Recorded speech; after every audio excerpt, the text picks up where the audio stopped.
नमस्कार, आदाब। मैं अनूप सोनी क्राइम पेट्रोल सतर्क के ब्लैक हेडलाइंस अध्याय के आज के एपिसोड में आप सबका स्वागत करता हूं। आज हम आपको एक ऐसा केस दिखाने जा रहे हैं जिसने ना सिर्फ आम इंसान की बल्कि पुलिस की भी रातों की नींद हराम कर दी थी।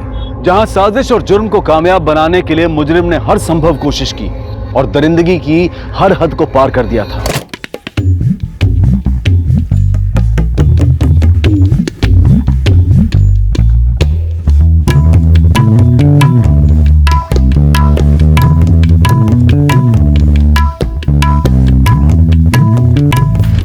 पैसा दिए तो कहाँ लगा दिए सारे? हा? अरे मैडम, अपनी उभरती भोजपुरी हीरोइन आ गई। अरे आ गए, अपने भोजपुरी फिल्म के हीरो भी आ गए। नमस्ते सर। आप तो मिले ही हैं, तो शुरू करते हैं फोटोशूट।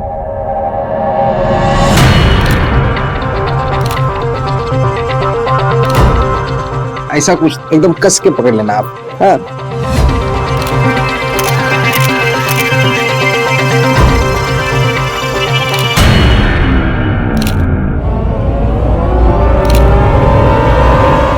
ये सब दूर हटो। तुम यहाँ क्या कर रही हो? तू इतना जवानी फूट रहा है ना, तो जाके किसी और को ढूंढ। हमारे पति से दूर रह, वरना आंखें नोच लेंगे तेरी। अरे तुम्हारे इस बासी पति में ना हमें रत्ती भर भी इंटरेस्ट नहीं है।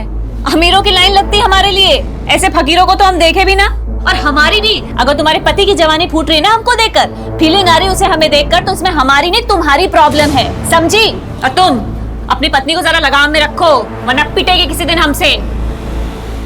अरे मैडम, अब पड़ गई कलेजे में ठंडक ना।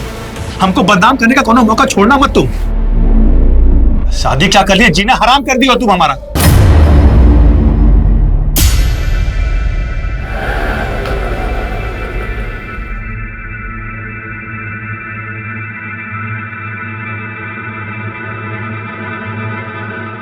अरे बाकी का पैसा लौटाओ।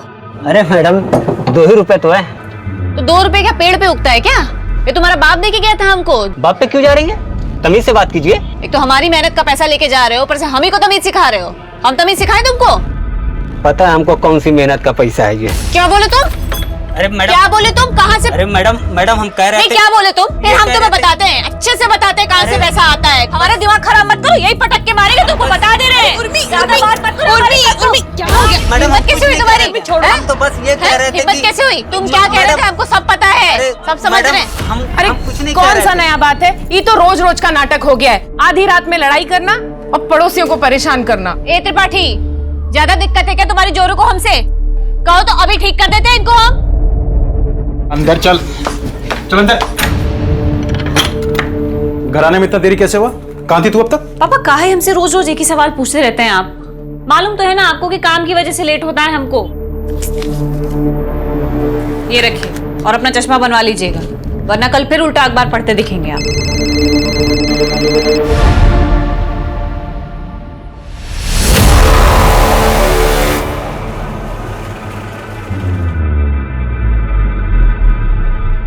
कहाँ जा रहे हो? अपनी वो 2 पैसे की हीरोइन उर्मिला, उसके साथ गुलछर्रे उड़ाने जा रहे हो ना? तुम जब तक हमें बताओगे नहीं ना कहाँ जा रहे हो, हम तुम्हें जाने नहीं देंगे। लखनऊ जा रहे हैं। हम भी चलेंगे लखनऊ, भैया से भी मिल लेंगे। बहुत दिन हुआ है ना। नहीं लेके जा सकता, काम से जा रहे हैं और गाड़ी में उतनी जगह भी नहीं है।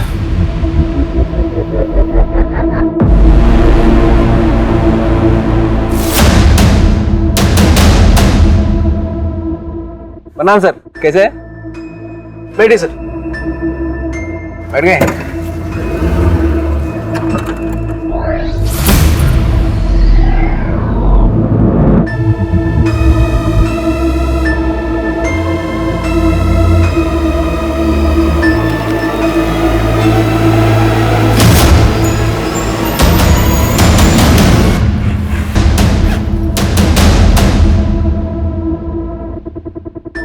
Hello, DJ travels.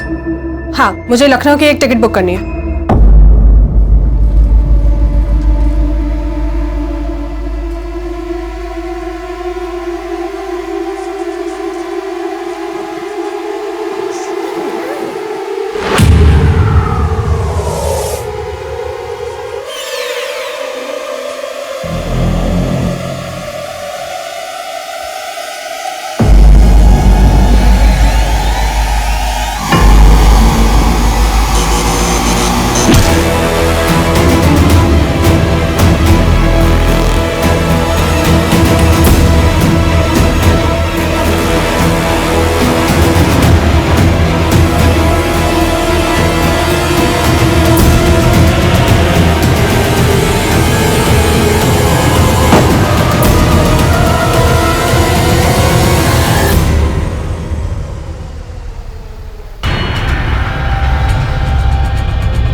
मैडम ये हमारी पत्नी है, इसका नाम सुप्रिया है।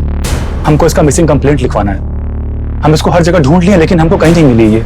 कब से गायब है? 2 दिन से। 2 दिन पहले जब हम लखनऊ गए थे, उसके बाद जब हम काम से आए उसके तब से इसका नंबर ही नहीं लग रहा है। आपकी पत्नी 2 दिन से गायब है और आप आज रिपोर्ट लिखवाने आए? मैडम हमको तो मालूम ही नहीं था कि वो लापता है। जब 2 दिन पहले हम लखनऊ जा रहे थे तो हमसे जिद करने लगी कि हमको भी ले चलो। हम भी चलेंगे लखनऊ, भैया से भी मिल लेंगे, बहुत दिन हुआ है ना। अब हम काम से जा रहे थे तो इसलिए नहीं ले गए। तो हमको लगा कि गुस्से में फोन बंद करके बैठी होगी, लेकिन जब हम वापस कानपुर आए तो देखे वो घर में भी नहीं है। फिर हमने पड़ोसियों से पूछा, उनको भी नहीं पता कि कहाँ गई है। आप दोनों के बीच कोई झगड़ा वगैरह हुआ था? शादी क्या कर लिया, जीना हराम कर दिया तुम हमारा। बस उतना ही जितना एक मियाँ बीवी के बीच में नोक झोंक होता है। आपने उनके रिश्तेदारों में या मायके में पता किया? शायद वहां चली गई हो। मैडम मायके के नाम पे तो लखनऊ में सिर्फ उनका एक बड़ा भाई है, जोगिंदर यादव, और हम वहां पे भी फोन करके पूछे हैं, वहां भी नहीं है वो। आप सुप्रिया की डिटेल्स और फोन नंबर दे दीजिए, हम पूरी कोशिश करेंगे। जैसे ही कोई खबर मिलेगी आपको बता देंगे।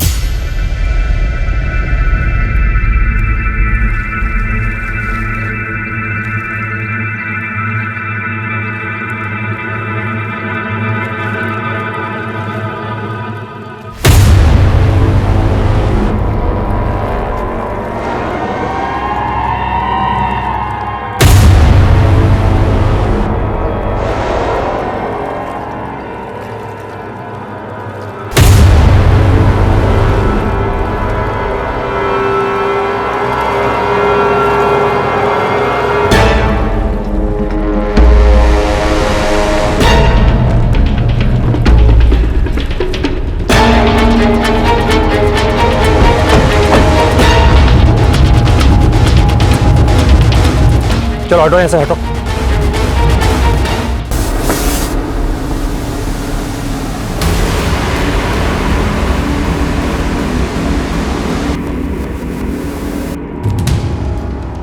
किसी लड़की की बॉडी है सर, लेकिन उसका सर और हाथ नहीं है। सूटकेस में सिर्फ उसकी बॉडी के निचले हिस्से के टुकड़े ही हैं सर। बॉडी पूरी तरह गल चुकी है, लगता है शायद पानी में बहुत टाइम तक थी है। अपनी टीम लगवाओ, गोताखोरों को बुलवाओ, नदी के आसपास के इलाके में अच्छे से सर्च करवाओ, आसपास के पुलिस स्टेशन में इसकी डिटेल्स भेजो और पता करो कि हफ्ते भर के अंदर किसी महिला की मिसिंग रिपोर्ट दर्ज हुई है क्या।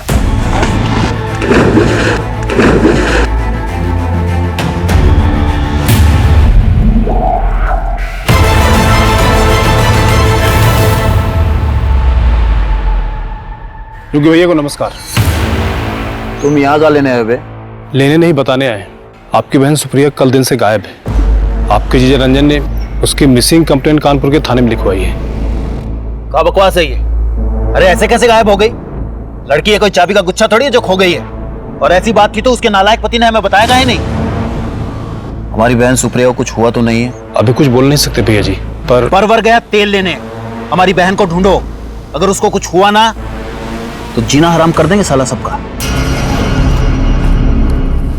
सर सूटकेस पर कोई फिंगरप्रिंट्स नहीं है, शायद पानी में रहने की वजह से धुल चुके हैं। पोस्टमार्टम रिपोर्ट का क्या हुआ? सर मैंने पता किया था, डिटेल पोस्टमार्टम रिपोर्ट आने में तो टाइम लगेगा, लेकिन अभी के लिए उन्होंने ये कंफर्म किया है कि मरने वाली लड़की की उम्र 23 से 28 के बीच की है।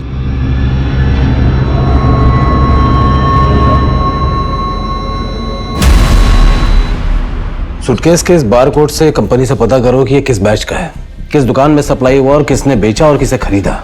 हो सकता है ये सूटकेस ही हमें टुकड़ों से मिली लाश की पहचान तक ले जाए। उर्मिला का फोन अभी भी बंद आ रहा है, मुझे तो उसकी बहुत चिंता हो रही है। पता नहीं कहाँ होगी, कैसी होगी। अरे लगता है आजकल आपकी हीरोइन बिटिया घर पर नहीं है। मतलब आजकल आधी रात में कोई चीख चिल्लाहट की आवाज नहीं सुनाई दे रही। क्या बेकार की बात कर रही हो तुम, कुछ भी बोले जा रही हो। चलो घर। अरे चलो कुछ भी हो, हमें क्या करना है ना। कंपनी से ये इन्फॉर्मेशन मिली है कि सूटकेस आपकी दुकान से खरीदा गया है और ये इसका सीरियल नंबर है। जरा देख के बताइए कि सूटकेस किसने खरीदा। एक मिनट सर, चेक करता हूँ। ये सूटकेस हम नहीं बेचा है और ये देखिए 4 सूटकेस का सेट है। दुकान में सीसीटीवी कैमरा है? नहीं सर, सीसीटीवी तो नहीं है। जिसने ये सूटकेस खरीदा था उसकी शक्ल या हुलिया कैसा दिखता था, कुछ याद है? ऐसे तो याद नहीं है सर, अब दुकान में कितने सारे कस्टमर आते हैं सर। हाँ लेकिन हमारे रिकॉर्ड से पता चलता है कि किसी उर्मिला सिंह परिहार के क्रेडिट कार्ड से पेमेंट हुआ है सर।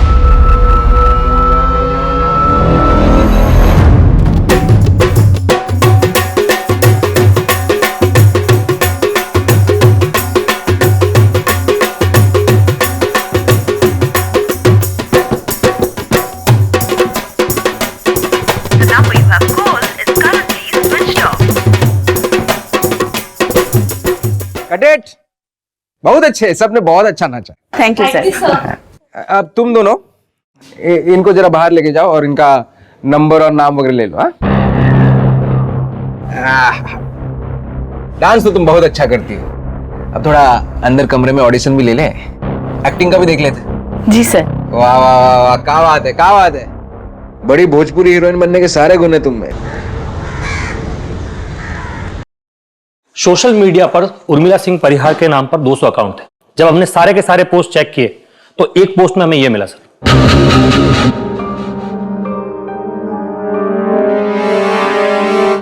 उर्मिला ने सूटकेस खरीदने के कुछ घंटों बाद ही यह पोस्ट अपने अकाउंट पे लखनऊ से डाला है सर, लेकिन इसके पहले के उसके अकाउंट के सारे पोस्ट कानपुर से किए गए।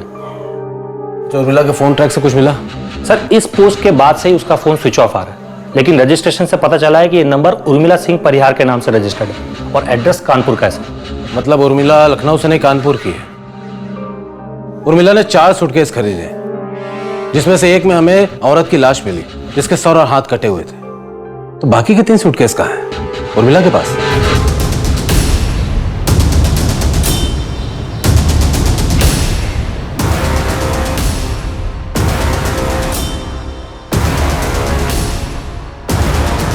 The number you have called is currently switched off.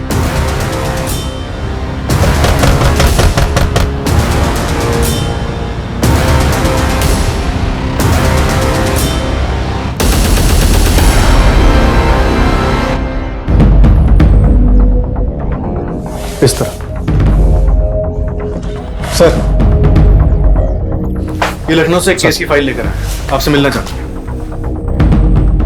Sir 4 दिन पहले हमें इस औरत की लाश एक सूटकेस में मिली नदी में, जिसके सर और हाथ कटे हुए थे। सूटकेस के बारकोड से पता चला है कि एक नहीं 4 सूटकेस किसी उर्मिला सिंह परिहार ने अपने क्रेडिट कार्ड से पेमेंट करके खरीदे थे। तो बाकी के 3 सूटकेसेस को लखनऊ पुलिस ढूंढ रही है, क्योंकि हमें शक है कि बाकी के बॉडी पार्ट सर और हाथ भी किसी सूटकेस में हो सकते हैं। क्योंकि उर्मिला कानपुर की रहने वाली है, इसलिए हेडक्वार्टर ने यह केस आप लोगों को सौंपा है। अब आगे की तहकीकात आपकी टीम करेगी सर।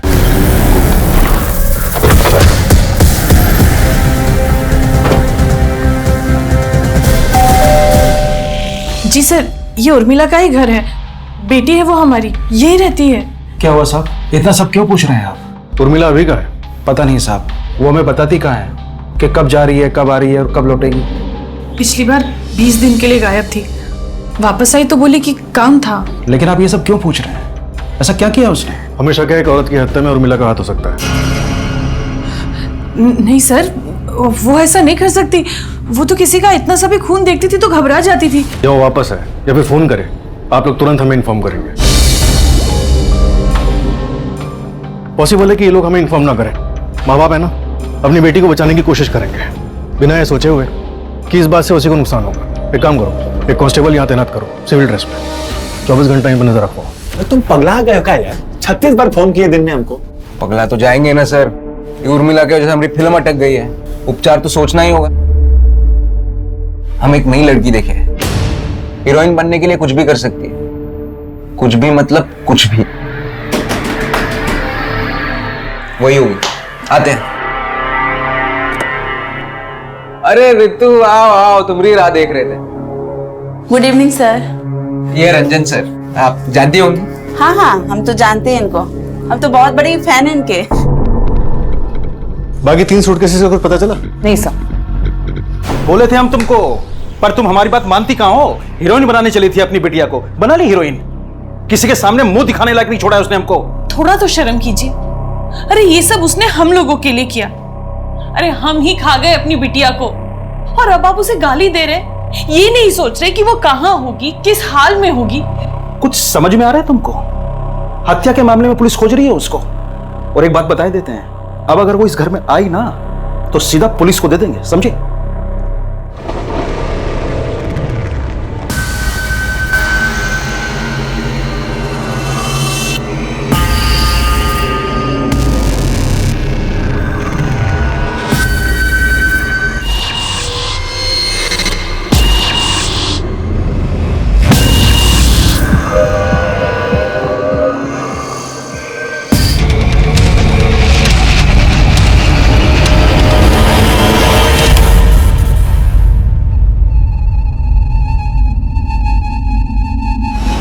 सर काफी सड़ चुका है, डीएनए टेस्ट से कंफर्म करना होगा कि सर और धड़ एक ही बॉडी के हैं या अलग अलग बॉडीज के।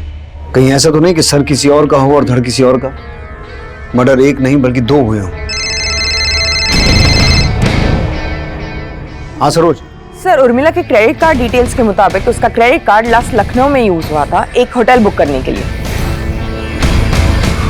लाश के दोनों हिस्से एक ही औरत के हैं या नहीं, ये जानने के लिए डीएनए की जांच का सहारा लिया जा रहा था। और सूटकेस में मिले सर की शिनाख्त के लिए उर्मिला के माता पिता का डीएनए और बॉडी का डीएनए मैचिंग के लिए लिया गया। पुलिस के सामने अब सवाल यह था कि क्या लाश का दूसरा हिस्सा सुप्रिया तिवारी का था, और अगर नहीं था तो फिर सुप्रिया कहां थी और क्यों अब तक पुलिस को उसका कोई सुराग नहीं मिला था।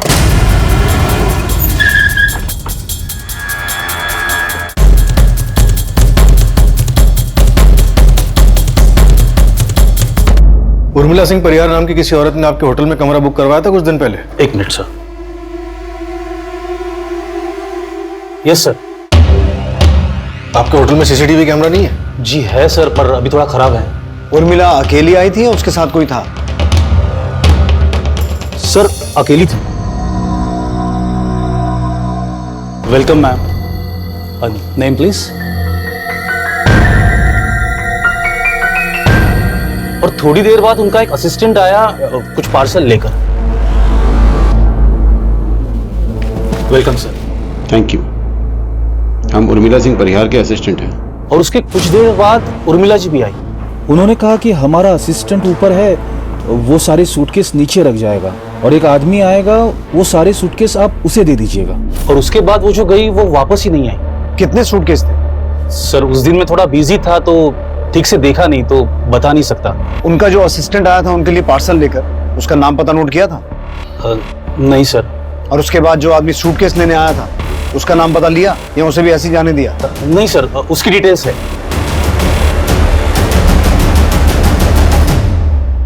वो उर्मिला सिंह परिहार हमारे लिए कुछ सूटकेस छोड़े होंगे। हाँ, सूटकेस तो है सर, बस आप अपना नाम, पता और नंबर यहाँ पे लिख लीजिए। वो क्या है, वो आ जाएंगे तो मैं उन्हें बता सकता हूँ ना। जी सर, थैंक यू। सर यहाँ पर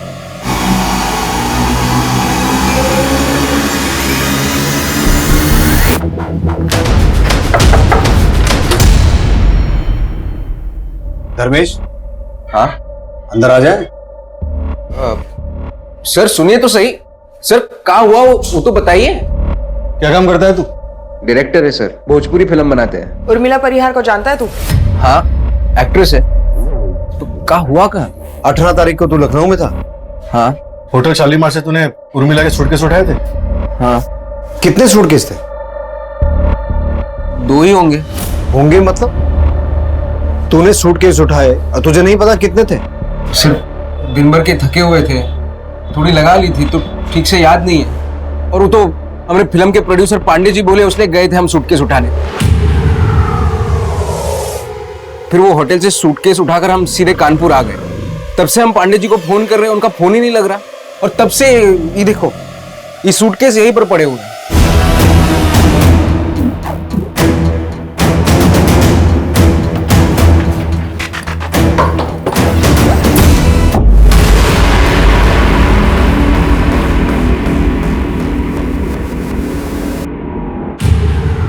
तू लखनऊ में उर्मिला से मिला था? नहीं सर, हमको तो पता भी नहीं था कि उर्मिला लखनऊ में है। लेकिन जब तू शालीमार होटल गया था ये सूटकेस उठाने, तेरे साथ एक आदमी और था। कौन था वो? हमारे फिल्म का हीरो रंजन तिवारी। ये वही रंजन तिवारी जिसकी वाइफ मिसिंग है? हाँ, पर सर हुआ क्या है? आप इस सूटकेस के बारे में इतने सवाल क्यों पूछ रहे हैं? तेरा जो ये प्रोड्यूसर है पांडे, ये रहता कहाँ है? और इसका पूरा नाम क्या है? रहता क्या है वो तो पता नहीं, हम बाहर ही मिलते थे। और उसका पूरा नाम है गजानन पांडे। ये सूटकेस तो हम लेके जा रहे हैं, लेकिन अगर तू अपना सूटकेस लेकर ये शहर छोड़ने की कोशिश करेगा तो तेरी फिल्म हम बनाएंगे। सर होटल की रिसेप्शनिस्ट का भी यही कहना है कि उसे नहीं पता कि कितने बैग्स थे, और धर्मेश भी यही कह रहा है कि उसे याद नहीं। विनोद, इनमें से किसी की भी बात का भरोसा नहीं किया जा सकता। वैसे एक तीसरा आदमी भी है जो इस बात का जवाब दे सकता है और जिसका इस मर्डर में हाथ भी हो सकता है, रंजन तिवारी। अब देखते हैं वो क्या कहता है, उसके पास क्या बहाना है सूटकेस ना देख पाने का।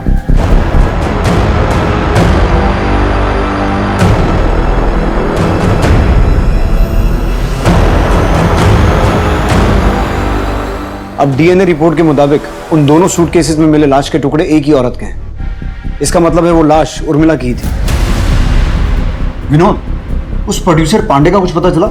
सर, भोजपुरी फिल्म इंडस्ट्री के जितने भी छोटे बड़े प्रोड्यूसर्स हैं सबका पता किया, लेकिन ये गजानन पांडे नाम का कोई प्रोड्यूसर है ही नहीं। मिल गई फुर्सत तुमको, अब लेकर आ रहे हो चाय? Sorry sir. सर आप अब सुप्रिया का पता चल गया? सुप्रिया तो नहीं मिली, लेकिन कुछ और मिला है जिसके बारे में तुमसे बात करनी है। हाँ बोलिए। तुम 18 तारीख को लखनऊ में थे? हाँ लखनऊ में थे। और होटल शालीमार भी गए थे सूटकेस लेने? हाँ होटल भी गए थे, लेकिन सर हम बाहर जीप में ही रुके थे। वो धर्मेश गया था अंदर सूटकेस लेने के लिए।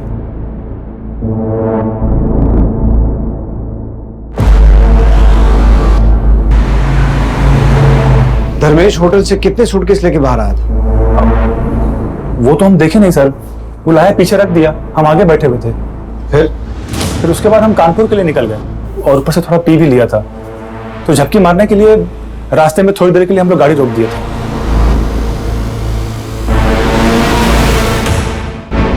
तो तुम्हें नहीं पता कि कितने सूटकेस थे? नहीं सर, बताया तो वो धर्मेश लेकर के आया था। लेकिन सर आप सूटकेस के बारे में इतना क्यों पूछ रहे हैं? क्योंकि उन 4 सूटकेसेस में से एक में उर्मिला का सर और हाथ मिले हैं और दूसरे में किसी औरत का धड़, और बाकी के 2 सूटकेस धर्मेश के घर से बरामद हुए। सर ये धर्मेश नहीं कुछ गड़बड़ किया होगा। सर एक नंबर का लीचड़ आदमी सर, विश्वास करने के लायक नहीं है वो। पता नहीं पांडे को उसने क्या घुट्टी पढ़ाई की वो उसको डायरेक्टर बना दिया। सर कुछ आता जाता नहीं है उसको, कुछ भी करके वो फिल्म बनाना चाहता है। उर्मिला को लेके बहुत उछल रहा था, बोलता है हमारी खोज है। ये है रंजन तिवारी, जानती होगी, स्टार है। साथ में काम करेंगे तो बहुत सीखने मिलेगा। आप घबराइए मत, हम सिखा देंगे सब इनको। क्या सिखा देंगे? एक्टिंग हम सिखा देंगे आपको। सर कुछ तो बात थी उसमें, एक फिल्म नहीं की थी लेकिन एटीट्यूड ऐसे फेंकती थी कि पूछो ही मत। इतने दिनों से तुम्हारी बीवी गायब है और तुम यहाँ नाच गाने में बिजी हो। सर प्लीज बुरा मत मानिएगा, लेकिन उसको ढूंढना आपका काम है।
हमने धर्मेश का बैकग्राउंड चेक किया तो पता चला उसकी क्रिमिनल हिस्ट्री है। उस पर पहले भी अटेम्प्ट टू मर्डर का चार्ज लग चुका है।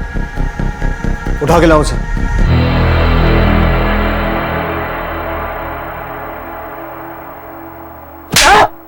बड़ा शरीफ बन रहा था ना तू? हाँ, तेरी सारी हिस्ट्री ज्योग्राफी पता है हमें। रंजन ने सब उगल दिया है धर्मेश। झपकी मारने के बहाने तूने गाड़ी रास्ते में रोकी और 4 में से 2 सूटकेस जिनमें लाश थी वो नदी में फेंक दिया। सर हमने ऐसा कुछ नहीं किया है सर। हम क्यों मरवाएंगे उर्मिला को? वो हमारी फिल्म की हीरोइन थी, हमारी फिल्म हिट करवाने वाली थी, भविष्य बनाने वाली थी हमारा। सर हम तो बोलते हैं रंजन ने मारा है उर्मिला को। उर्मिला ने सबके सामने उसकी बहुत बेइज्जती की थी। रंजन और उसकी बीवी सुप्रिया का बहुत जोर का झगड़ा हुआ था उर्मिला के साथ। इतना जवानी फूट रहा है ना तो जाके किसी और को ढूंढ। तुम्हारे इस बासी पति में ना हमें रत्ती भर भी इंटरेस्ट नहीं है। सर रंजन का एक साला है लखनऊ में, बाहुबली टाइप गुंडा आदमी है, जोगी नाम है उसका। हमको लगता है ये जोगी के साथ मिलकर रंजन ने उर्मिला को मरवाया। हम जो लखनऊ में थे तब जोगी के घर पे भी गया था रंजन उसे मिलने के लिए। जोगी के बारे में हम पता लगा लेंगे। तो ये बता पांडे कौन है, कहाँ मिलेगा? क्योंकि अभी तक उसके बारे में कोई सुराग नहीं मिला। ये पांडे नाम का कोई आदमी है भी या झूठ बोल रहा है? अरे सर बिल्कुल है, उन्होंने तो हमारे फिल्म में पैसा लगाया। कैसे दिए थे पैसे? कैश में दिया था सर। ब्लैक का पैसा व्हाइट करते वक्त ज्यादातर लोग फिल्म में पैसा लगाते हैं तो कैश में ही देते हैं सर, ताकि बाद में फंसे नहीं। धर्मेश कह रहा है कि रंजन अपने साले जोगी से मिलने गया था, जबकि रंजन ने हमें इस बारे में कुछ बताया नहीं। विनोद तुम जोगी से पता करोगे सच क्या है।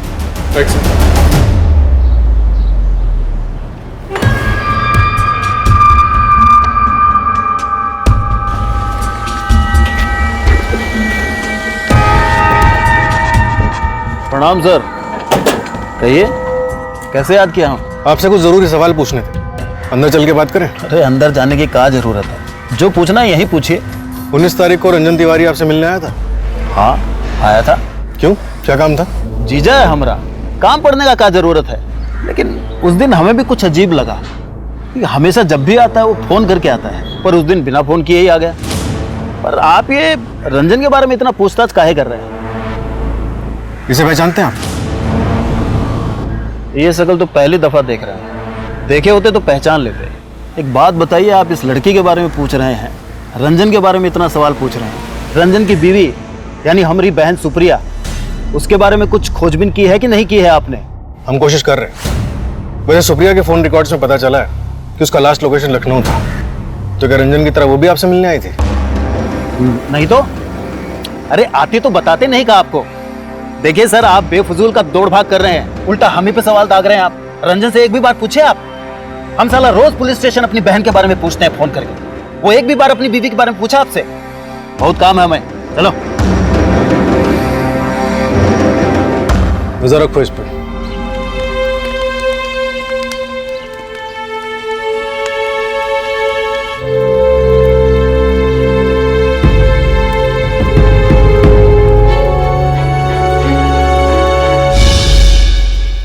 मैं फ्री होके कॉल करता हूँ। सर, मैंने उर्मिला के कॉल रिकॉर्ड्स को एक बार फिर बारीकी से चेक किया, जिसमें एक नंबर सामने आया जिससे उर्मिला के नंबर पे अक्सर कॉल्स किए गए और कोई भी कॉल 1 मिनट से ऊपर का नहीं था। इस नंबर पे कॉल करो।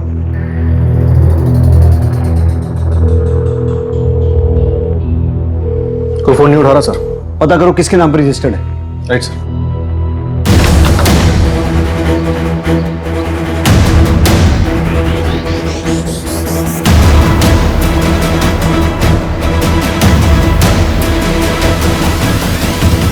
रंजन तिवारी की पत्नी सुप्रिया जो पिछले कई दिनों से लापता थी, अब यह साफ हो चुका था कि वो लखनऊ में अपने भाई जोगिंदर यादव उर्फ जोगी भैया के घर पर सही सलामत है।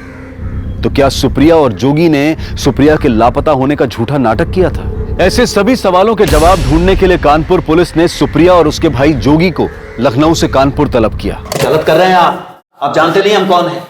बेवजह अपना और हमारा समय बर्बाद कर रहे हैं आप। जानते हैं, बहुत अच्छी तरह से जानते हैं। अब हम तुम्हें बताएंगे कि हम कौन हैं और हम क्या कर सकते हैं। सर हम सच बोल रहे हैं, हम कुछ नहीं किया उर्मिला के साथ में। हम उर्मिला की नहीं, तेरी बीवी सुप्रिया की बात कर रहे हैं। सुप्रिया? सुप्रिया मिल गई? मैं बंद करिए अपनी घटिया एक्टिंग, इतना अच्छा एक्टर नहीं है तू। सरोज,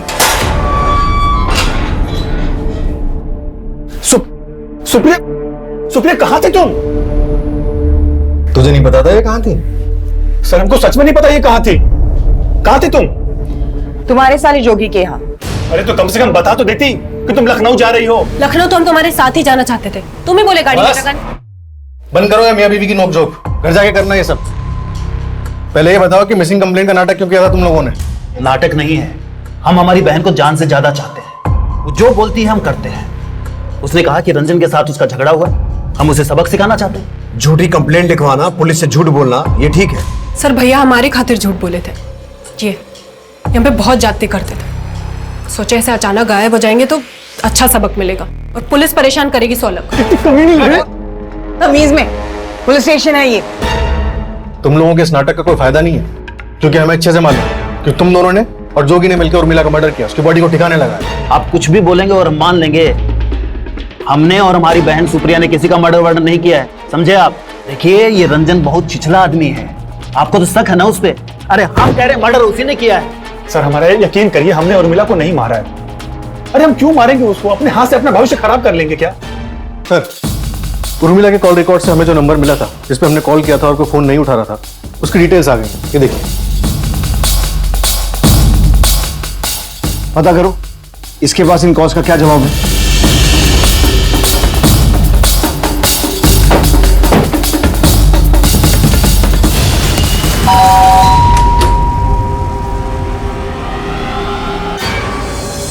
सर ऐसा तो कुछ याद नहीं है हमें। उर्मिला हमारी पड़ोसी थी तो कभी कभार फोन किए होंगे।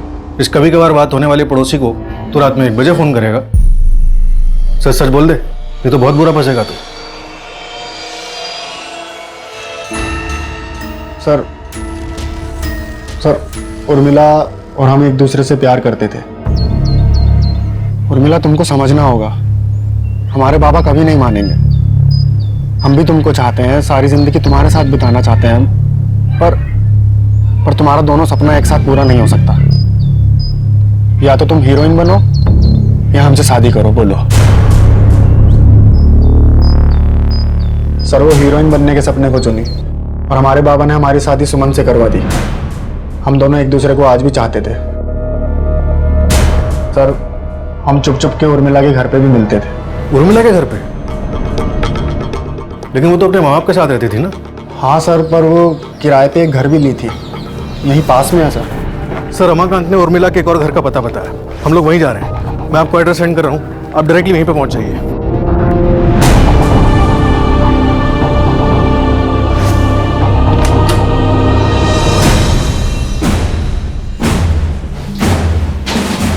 सर उर्मिला और हम यहीं मिलते थे sir.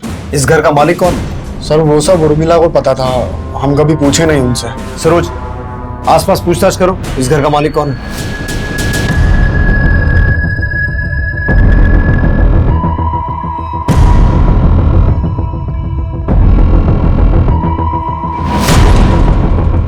Mishra. Yes sir. Forensic team को बुलाओ। यहां बहुत कुछ हुआ है। हमारा वास्ता सिर्फ मुजरिम नहीं, बहुत शातिर मुजरिम से पड़ा है। जी मैडम। बता सकती हो इस घर का मालिक कौन है? मैडम वो श्रीमती दमयंती शंकर। उर्मिला सिंह परिहार को घर आपने दिया था किराए पे? जी सर, हम ही दिए थे।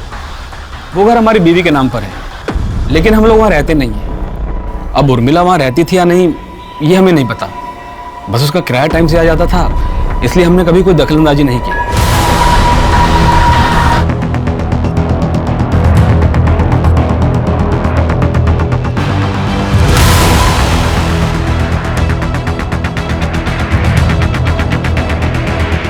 सर यहाँ काफी खून बहा है, पूरे किचन में खून के ट्रेसेस हैं।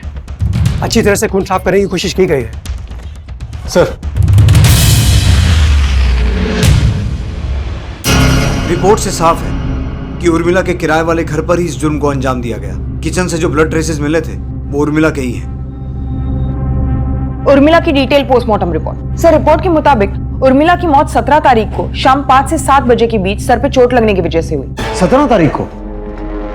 इसका मतलब है 18 तारीख को जिस लड़की ने उर्मिला के क्रेडिट कार्ड से वो सूटकेस खरीदे और जिसने होटल शालीमार में चेक इन किया वो उर्मिला नहीं कोई और थी, और ये सब पुलिस को गुमराह करने के लिए किया गया है। तो उर्मिला का मर्डर 17 तारीख को उसके किराए वाले घर पर हुआ और शायद उसी शाम उस घर की किचन में उसकी बॉडी के टुकड़े किए गए, और अगले दिन 18 तारीख को किसी दूसरी लड़की ने उर्मिला के क्रेडिट कार्ड से वो सूटकेस खरीदे, होटल गई जहां उर्मिला के बॉडी पार्ट्स को 2 अलग-अलग सूटकेसेस में डाला गया और 19 तारीख को होटल से ले जाकर नदी में फेंक दिया गया।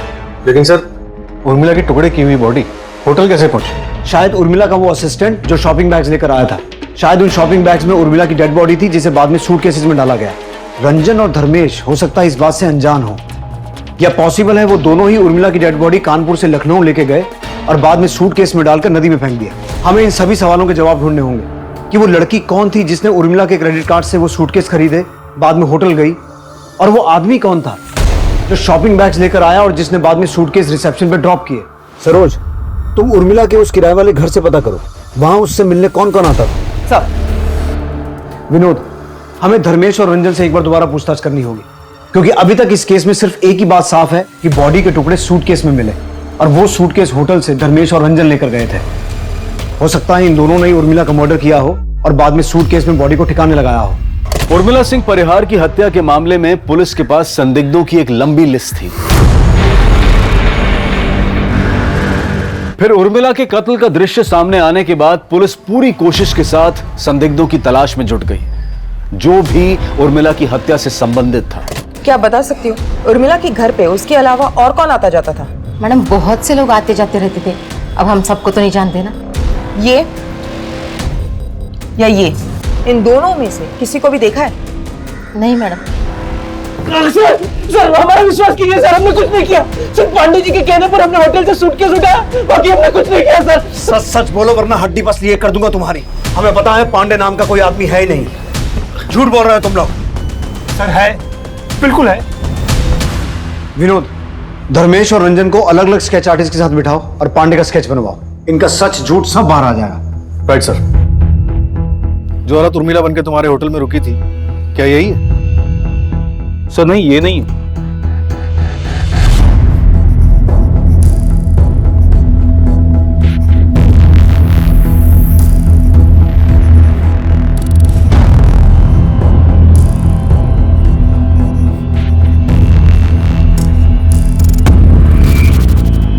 हाँ मैडम, इन्हें देखे हैं, ये आते जाते रहते थे यहाँ पे।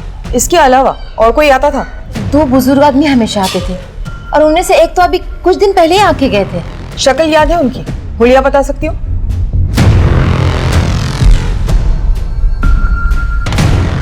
एक मिनट। क्या ये वो आदमी है? हाँ मैडम, ये वही है। उर्मिला का जो असिस्टेंट पार्सल लेकर आया था, क्या यही है? हाँ सर, यही है। सर, धर्मेश और रंजन ने जो स्केच बनवाया है वो एक ही आदमी का है। सर, उर्मिला जिस किराए के घर पे रहती थी उसकी पड़ोसी ने इस आदमी को घर जाते हुए देखा था। इन दोनों को उठा के लाओ। बहुत घुमाया हमें, अब हम इन्हें सैर करवाएंगे। उर्मिला सिंह परिहार को घर आपने दिया था किराए पे? जी सर, हमें दिए थे। वो घर हमारी बीवी के नाम पर है। तो तू है प्रोड्यूसर पांडे। अब ये बता कि शंकर और गजानन पांडे का क्या खेल है? सर, हम अपनी ब्लैक मनी को वाइट करने के लिए गजानन नाम का सहारा लेते थे और इसी नाम से एक फिल्म भी प्रोड्यूस कर रहे थे और उर्मिला को उसमें हीरोइन लिया था। और खुद विलन बन गया, हीरोइन का मर्डर कर दिया। हम ऐसा क्यों करेंगे? उल्टा उर्मिला के मरने से तो हमको नुकसान हुआ। हमने कभी सोचा भी नहीं था कि तू ऐसा कर सकता है। चल, अपने इस लाचार बाप के किरदार से बाहर निकल और सच बोल। क्या सच बोले साहब? उर्मिला ने किराए पे दूसरा घर लिया हुआ है, ये बात तूने हमसे क्यों छुपाई? क्या बोलता साहब कि वो वहां पे तूने उर्मिला का मर्डर किया, उसकी बॉडी के टुकड़े किए और फिर बॉडी को लखनऊ भिजवा दिया और फिर अपने चमचों को बोलकर बॉडी को नदी में फेंकवाया? नहीं सर, हम निर्दोष हैं, हम सच कह रहे हैं। उर्मिला की बॉडी लखनऊ कैसे पहुंची वो बता। कौन लेकर गया? तू? नहीं साहब, हम नहीं थे, हम तो कहीं और। होटल की रिसेप्शनिस्ट ने तेरी तस्वीर पहचान ली है और बता दिया है कि शॉपिंग बैग्स लेकर होटल में तू ही गया था। हम उर्मिला सिंह परिहार के असिस्टेंट हैं, पार्सल देना है उनको। साहब, उर्मिला हीरोइन बनना चाहती थी। जब हमें ये पता चला तो हम बहुत गुस्सा हो गए। ये काम शरीफ लोगों को शोभा नहीं देता है साहब, पर वो हमारी सुनती कहाँ थी। फिर भी हमारी मजबूरी थी साहब, क्योंकि हम कुछ कमाते तो थे नहीं, घर का सारा खर्च वही चलाती थी। 17 तारीख को क्या हुआ था? उस दिन घर से निकली तो जाने हमारे दिमाग में क्या है कि हमने उसका पीछा किया साहब।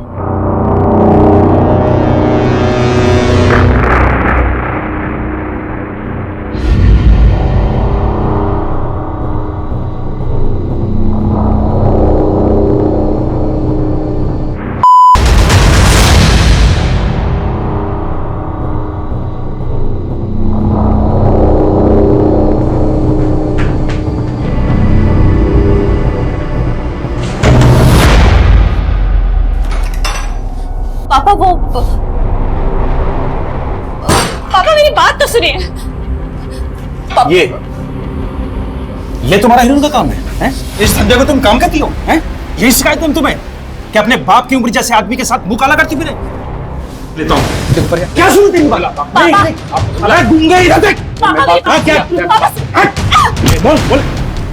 बोला। ये साला क्या किया तू? ये साला मर गई है। हम पुलिस को सब बता देंगे। क्या? एक साला भांग खाए तुम? खुद तो मरोगे, हमको भी मरवाओगे।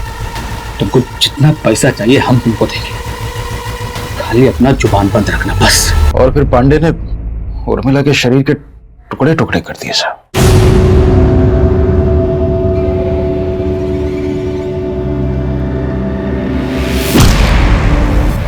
सर, हमने एक लड़की को पैसा दिया, उसको बोला कि उसका ऑडिशन है और उसे उर्मिला बनकर लखनऊ जाना है। Welcome ma'am. Name please? Urmila Singh Parihar. और उसके बाद उर्मिला का बाप उर्मिला की बॉडी शॉपिंग बैग्स में लेकर होटल पहुंचा। जहां उसने वो बॉडी सूटकेस में डाली और सूटकेस को रिसेप्शन पे छोड़ा, जहां से रात में धर्मेश उसे लेके गया, है ना? अब ये बता पांडे, सूटकेस को नदी में किसने फेंका? धर्मेश ने या रंजन ने? रंजन ने फेंका। सदी का महानायक बनना है तुमको कि नहीं बनना है, या कि फिल्म करके घर बैठ जाना है? ये हुई ना बात। अब देखो हम तुमको कैसे लेके एक के बाद एक फिल्म बनाते हैं। तो तुमको हमारे लिए एक छोटा सा काम करना पड़ेगा। सर हमको हीरो बनना था, और हमारे पास काम नहीं था, इसीलिए हम पांडे की बात में आ गए थे सर। 19 तारीख को क्या हुआ था वो बता। 19 तारीख को मैं और धर्मेश होटल जा रहे थे, लेकिन होटल जाने से पहले धर्मेश को दारू पिला रहे थे और हम खुद दारू पीने का नाटक कर रहे थे। तो फिर हम रास्ते में बोले कि बहुत नींद लग रहा है तो थोड़ा आराम कर लेते हैं।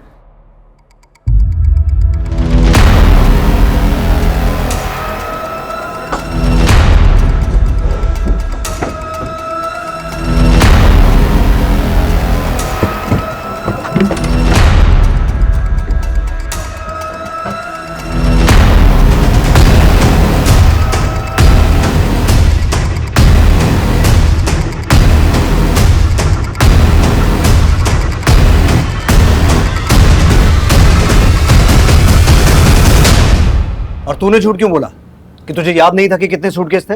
सर हम थके हुए थे, पिए हुए थे, धुंधला धुंधला याद था कि 4 सूटकेस थे, मगर सुबह उठकर गाड़ी में देखा तो 2 ही थे। हमने रंजन से पूछा भी तो उसने कहा हमने नहीं देखा, तो हमको लगा 2 ही होंगे। आप तो बस यही सोचते रहे कि कौन है, कहां से आई है, किसका खून है। कभी उससे प्यार करते, समझाते तो आज वो ना होता जो हुआ। उसे हमारे लिए अपने आप को बेचना नहीं पड़ता, और ना ही आप आज यहाँ होते जहां आप अपनी नफरत की वजह से पहुंच गए। उर्मिला को अपने माता पिता से कभी भी समर्थन या सही परवरिश नहीं मिल पाई। मिला तो सिर्फ धुतकार जो उसके पिता की हर नजर में देखा जा सकता था। शायद इसी वजह से उर्मिला ने वही तरीका, वही रास्ता इख्तियार किया जो उसे सही लगा, जिसमें उसके अपने सपने और घर की जिम्मेदारी को साथ लेकर चलना भी एक पहलू था। मनोज परिहार और गजानन पांडे पर आईपीसी की धारा 302 और 201 के तहत मुकदमा दर्ज किया गया है। रंजन तिवारी पर धारा 201 के तहत सबूत मिटाने के चार्जेस लगाए गए हैं। सभी मुजरिम इस वक्त सलाखों के पीछे हैं और चार्जशीट कोर्ट में फाइल की जा चुकी है। देखते हैं हमारे आज के एपिसोड की दूसरी कहानी। हम वही बोल रहे हैं जो हमारे पुरखे कह गए थे, रोटी और बेटी का व्यवहार हमेशा बराबर वालों में होता है। ये दूसरी जात वाले इस मनीराम से पूछिए अम्मा जी, इसका बेटा कहाँ है? अरे हमें नहीं पता हमारा बेटा कहाँ है अम्मा जी। कसूर सिर्फ हमारे बेटे का नहीं है, इसकी बेटी का भी है। अपनी मर्जी से भागी है उसके साथ, उसको भी सजा मिलनी चाहिए। देखो क्या बोल रहा है, हमारी बेटी को सजा मिलनी चाहिए। कसूर सिर्फ हमारा है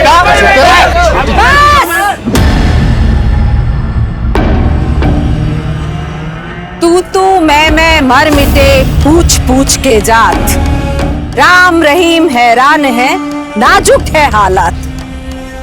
ये भी तो कह गए थे हमारे पूर्वज।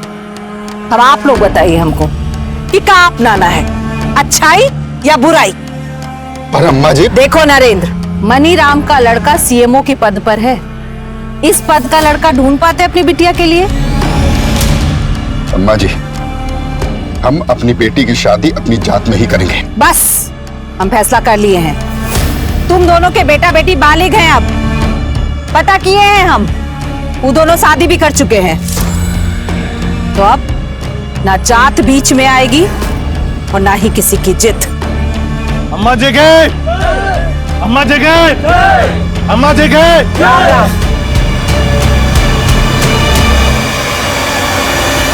When the going gets tough, the tough get going. कोशिश करने वाले की कभी हार नहीं होती। हमारी दादी की तरह हमारी मम्मी ने भी साबित कर दिखाया है। ये रही हमारी मम्मी। हर मम्मी गांव की सभी औरतों के साथ मिलकर गृह उद्योग चला रही है। मम्मी कुछ तो बोलिए। हम क्या बोले? अरे अपने काम के बारे में बताइए। तू ही बोल। देखिए, कामयाब इंसान तो वही होता है जो बोलने में नहीं करने में विश्वास रखता। विवेक, तो ये है मेरा कजिन विवेक। विवेक हाय बोले मेरे दोस्तों। नहीं मेघना दीदी, मुझे सब नहीं करना। अरे तो ये है मेरे दद्दू। इनके आयुर्वेदिक नुस्खे बहुत मशहूर है, वर्ल्ड फेमस, और इनका तकिया कला माइंड ब्लोइंग। ओके गाइस, तो अब हमारे दादी, चाचा और पापा आ गए। लेकिन इन सब से मैं आपको फिर कभी मिलाऊं। तू विधायक है तो हम भी तो सरपंच है गांव के, मनमानी नहीं सहेंगे उसकी। तो पावर में समझौता कर लीजिए आप उससे। समझौता? हमने कभी अपने उसूलों से समझौता नहीं किया है। फोन लगा उसके पीए को, बोलो अम्मा जी मिलना चाहती हैं। काला झंडे बाबूजी, सिर्फ पंचायत में ही नहीं, क्षेत्रीय राजनीति में भी झंडे गाड़ने के लिए तैयार है माँ। अरे वाह, मतलब गांव का ही नहीं पूरे कस्बे का भाग्य बदलने वाली है दादी। माँ, विधायक जी से कल की मीटिंग फिक्स हो गई है। ठीक है, कल चलते हैं। सॉरी, बहुत ज्यादा इंतजार करना पड़ा आप लोगों को। बताइए क्या सेवा करें आप लोगों की? सेवा सेवा कहते बहुत हैं आप, पर सेवा करते नहीं है। 3 साल हो गया पानी का पाइप बिछे हुए, पर नलों में अभी तक पानी नहीं है बिश्नोई जी। वो तो तभी आएगा जब जिले में पानी की टंकी बन जाएगी। लेकिन इसका जो बजट था ना, तो पाइपलाइन बिछाने में ही खर्च हो गया। अब ऊपर से फंड आएगा तो। पर नीचे से तो बहुत आए हैं आपके पास। पाइपलाइन बिछाने में जितना पैसा ठेकेदारों को बांटा गया है, उसका आधा तो आप ही के पास आ गया। जबान संभाल के बात कर सरपंच, वरना न ये सर रहेगा और न पंच की अकड़। अकड़ तो अब तुम भी टूटेगी बिश्नोई। घर घर पानी की स्कीम में जो घोटाला किया हो ना, सब मीडिया के सामने लाएंगे। कुर्सी बचाना मुश्किल हो जाएगा तुम्हारा।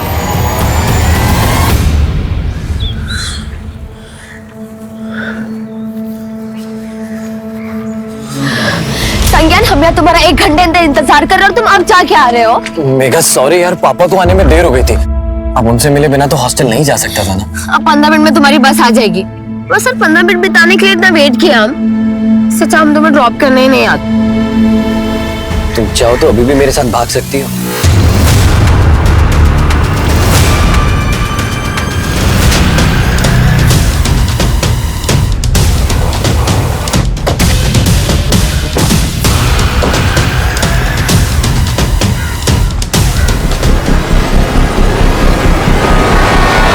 माँ हमेशा गले में सोने की चैन, हाथों में सोने के कंगन, हीरे और सोने की अंगूठियां पहनती थी। लेकिन ये जगह आपके घर से काफी दूर है। आपकी माँ इस सुनसान जगह पर अकेले क्या करने आई होंगी? सर हमें भी कुछ समझ में नहीं आ रहा है। रात को माँ घर पर नहीं आई थी और उनका फोन भी बंद आ रहा था, और आज सुबह यहाँ उनकी लाश। आप लोगों को किसी पर शक? साहब हम कहते हैं सब पूरा किया धरा है ना नरेंद्र का ही है। कौन नरेंद्र? हमारे गांव का ही है साहब। उसकी लड़की ने दूसरे जात के लड़के से शादी कर लिया था। नरेंद्र चाहता था अम्मा जी और लड़के को सजा दे, पर अम्मा जी लड़का और लड़की के रिश्ता का बचाव किए थे, इसलिए बहुत गुस्से में था। अम्मा जी, मैं उस नीच लड़के को अपना दामाद ना मान सकता। अगर आपकी बेटी होती तब भी आप यही फैसला सुनाती? हाँ, तब भी हमारा यही फैसला होता। हमें मंजूर नहीं है आपका ये फैसला। साहब नरेंद्र अपना फोन बंद करके भाग गया है। हमको पूरा यकीन है अम्मा जी का मर्डर उसी ने किया है। रहता कहाँ है नरेंद्र?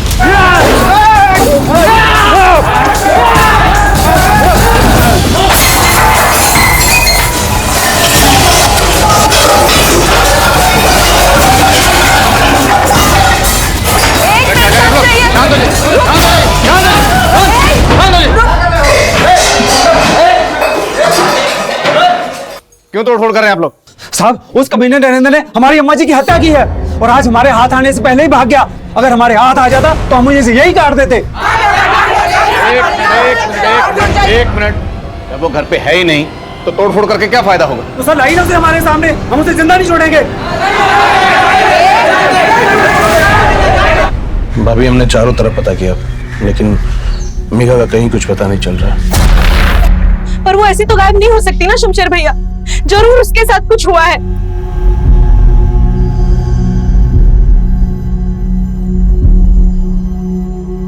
आप कुछ करते क्यों नहीं है?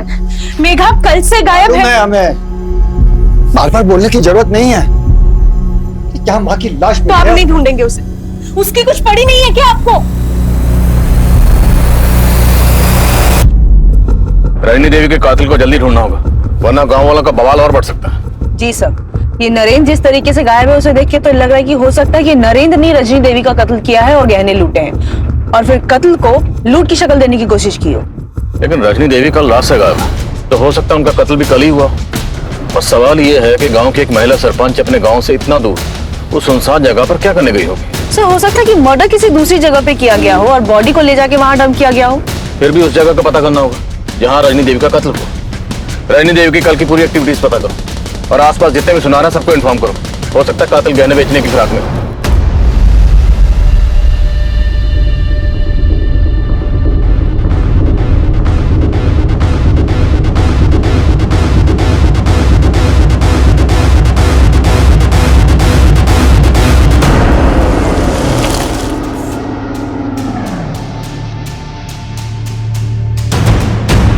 शहर क्या गई यार, इतना बड़ा कांड हो गया, इतनी बड़ी बात हो गई, तुमने हमें बताना जरूरी नहीं समझा, खबर तक नहीं दी हमें। और तू हरामखोर, तू कहा था ये कांड हुआ? वो भाई जी, अम्मा जी ने हमें दोपहर में ही काम के लिए तहसील भेज दिया था। तू तहसील में था तो कौन सी कचहरी लगाने गई थी? तू बता दी, तुझे उसके बारे में सब पता रहता ना, अब बोलेगा अभी?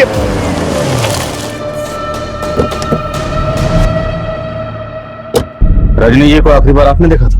जी सर, माँ और हम विधायक जी के पास से लौट रहे थे और हमें काम से शहर जाना था। माँ के कहने पर हमने शाम को उनको गांव के पास छोड़ दिए थे सर। और माँ को शाम में टहलने की आदत थी तो हमें लगा कि टहलते टहलते वो घर पहुंच जाएंगे। उसके बाद रजनी जी घर आई नहीं? उस वक्त घर पे कौन था? सर कोई नहीं था यहाँ और हम अपनी बीवी के साथ उसके मायके गए हुए थे। देर रात पहुंचे तो माँ नहीं थी, तभी से हम उनको खोज रहे थे। आप भी इनके साथ थे? अब हम तो 2 दिन से शहर में थे, योगा शिविर में। खबर मिलते ही फौरन लौट आए। पता नहीं सब कैसे हो गया। तो आदित्य ने रजनी देवी को गांव के बाहर ड्रॉप किया था। हो सकता है किलर ने वहां उन्हें अकेले देख उनको टारगेट किया। लेकिन ये बात उनके बेटे ने मैं पहले नहीं बताई। ऐसा लग रहा है जैसे सब कुछ सोच समझ के बोल रहे हैं। पता करो रजनी देवी के मर्डर की वजह कहीं कोई घरेलू झगड़ा तो नहीं, और नरेंद्र को ढूंढने पर जोर दो। ठीक है सर।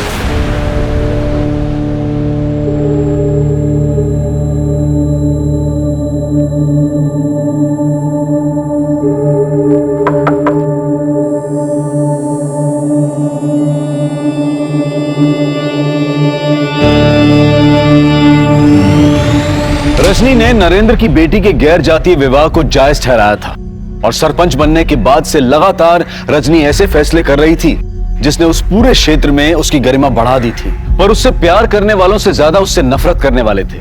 लेकिन सवाल यह भी था कि रजनी की पोती मेघा और उसका दोस्त संज्ञान जिस क्रूरता का शिकार हुए थे, क्या रजनी की हत्या से उसका कोई लेना देना था? आखिर क्या वजह थी कि रजनी के परिवार ने पुलिस को यह नहीं बताया था कि मेघा भी लापता है? पुलिस को रजनी के परिवार पर भी शक हो रहा था और उनका खबरी नेटवर्क रजनी और उसके परिवार से जुड़ी हर जानकारी को इकट्ठा कर रहा था।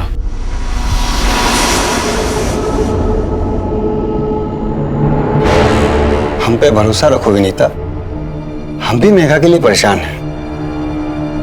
पुलिस को इस मामले से दूर रखना पड़ेगा, इसी में मेघा की भलाई है।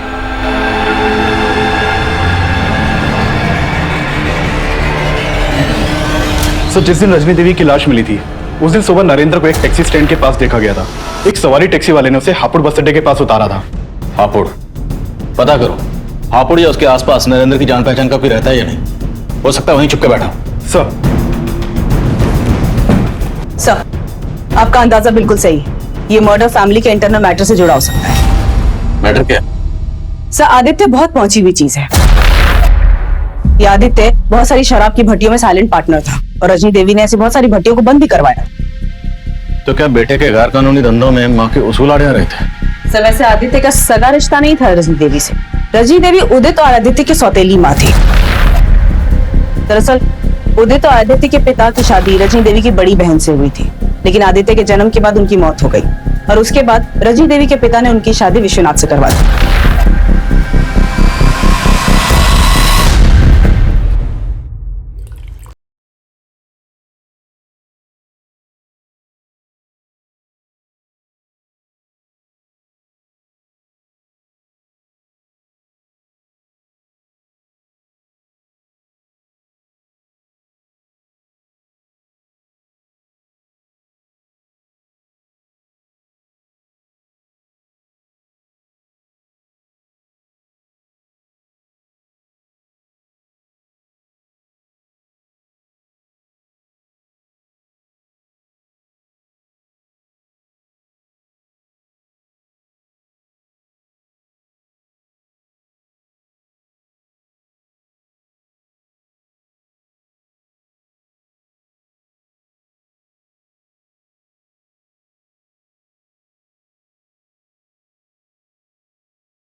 हम गलत काम करते थे, इसका क्या प्रूफ है आपके पास?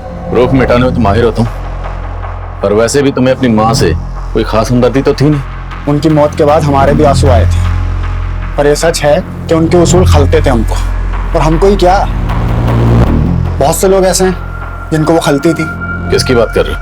अब हम जिनकी बात कर रहे हैं उनको यहाँ बिठा नहीं पाएंगे। तो आप साहब बोलो, किसकी बात कर रहे हो? हमारी माँ ने इस बार विधायक बिश्नोई जी से पंगा लिया था, उसी के ऑफिस में उसी की पैंट ढीली कर दी। अकड़ तो अब तुम ही टूटेगी बिश्नोई। घर घर पानी के स्कीम में जो घोटाला की हो ना, सब मीडिया के सामने लाएंगे। कुर्सी बचाना मुश्किल हो जाएगा तुम्हारा। तू मेरी कुर्सी हिलाएगी? तू मेरी कुर्सी हिलाएगी? औकात देखिए तेरी। अरे सर, सर तुम्हारे जैसे कितने सरपंच मेरे नीचे हैं। अरे सर रहने दीजिए ना, माँ छोड़ो। औकात की बात कर रहे हैं नेताजी, ऑफर तो सुना दे हम इनको अपना। आप चाहते हैं कि हम अपना मुंह बंद रखें, बस आप हमारे गांव के स्कूल के लिए 20 लाख रुपया डोनेशन दे दीजिए, हम एकदम चुप हो जाएंगे। उन्हें लग रहा था विधायक जी डर जाएंगे, लेकिन उन्होंने तो माँ को मार के ही खामोश कर दिया। अच्छा, तो ये बात तुमने हमें पहले क्यों नहीं बताई? सर अगर हम आपको पहले बता देते तो वहाँ जो विधायक बिश्नोई जी बैठे हैं वो हमको उठा लेते घर से, और आप उनकी गिरबान तक नहीं पकड़ पाते। नो एविडेंस बोल के आप लोग पल्ला झाड़ लेते। सर हमें अपनी सिक्योरिटी भी देखनी, और साथ में अपनी फैमिली वालों की भी।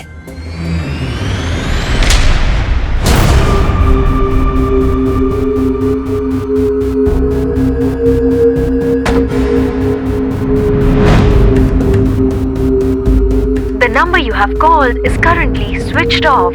Please dial after some time.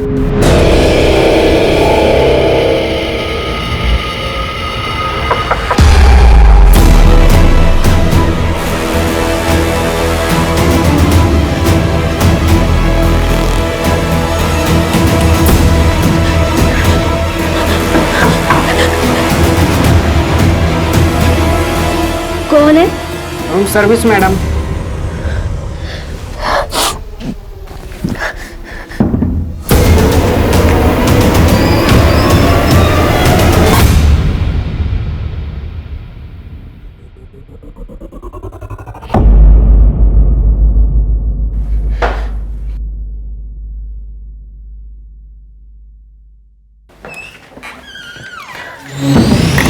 Aditya Netaji का नाम लेकर घुमा रहा है हमें। पर इतना कंफर्म है कि रजनी देवी नेताजी से मिलने गई थी। पता करो, क्या रजनी देवी के पास कोई ऐसा सबूत था जिससे नेताजी को खतरा हो सकता था, और हो सकता है इस काम के लिए नरेंद्र को इस्तेमाल किया गया हो। ये केस अब एक हाई प्रोफाइल केस बन गया था, और इस केस के सबसे बड़े सस्पेक्ट नरेंद्र को ना पकड़ पाने से पुलिस पर मीडिया और गांव वालों का प्रेशर आ गया था। लेकिन जल्द ही पुलिस ने नरेंद्र को ढूंढ निकाला।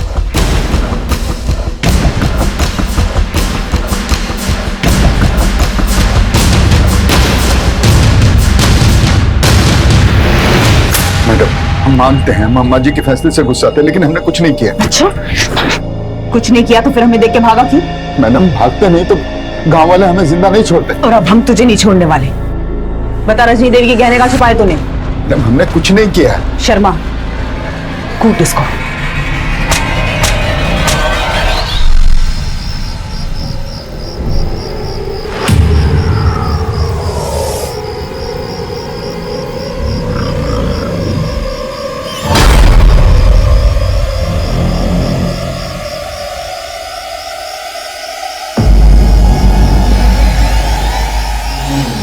देखिए, हम कहते थे ना कि उनका किसी से चक्कर है। चलिए अंदर घुसिए। दरवाजा खोलिए, दरवाजा खोलिए। क्या हुआ भाई साहब? कहा हुआ सीमा? ये बोल रही है स्वीटी के साथ चक्कर चल रहा है आपका? मेरे बीवी हमारे बता रहे हैं आप। भाई साहब इसमें इनका दोष नहीं है, हम आपको बता रहे हैं ना, ये हमारी बीवी हम पे सख्त न्याय करती है। तुम झूठ मत बोलो। अरे हम ये भाई साहब से मिलने आए रहे, और इनको देखने के बाद में भी तुम ये फालतू का तमाशा कर रही हो। इसको क्या लगता है कि इसके हकलाने की वजह से हम इसको पसंद नहीं करते हैं, और इसीलिए सिर्फ अटेंशन हमारा पाने के लिए हमको जगह जगह बदनाम करती फिरती है।